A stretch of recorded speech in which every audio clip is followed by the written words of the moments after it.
Сега ще снимаме за лешниците. Като ядете лешник, например новата милка, шоколада, лешника, ето го растението лешник. Ето го. Някои хора си мислят, че това е от земята лешника, но други то е от дърво. Не храст, а дърво. Ето лешник. Аз всяко лято покрай нас има един лешник.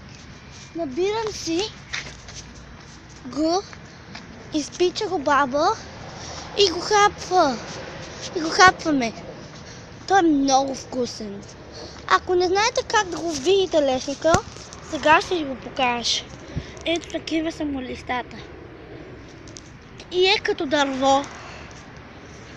Сега аз отивам към Ади и снимам филми като лешник. Лешник. Имало е коз, нови трамваи, стари трамваи. Ето. Но какво бихме направили, ако бяхме ние с този лешник? Това е грозни. А това е по-хубаво. Природа. Тя си живее живота. Ние бихме я поправили, ако можехме. Някои хора не разбират. Само вредят на природата.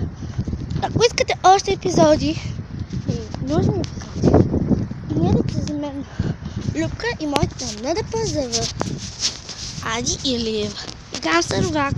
Бай-бай!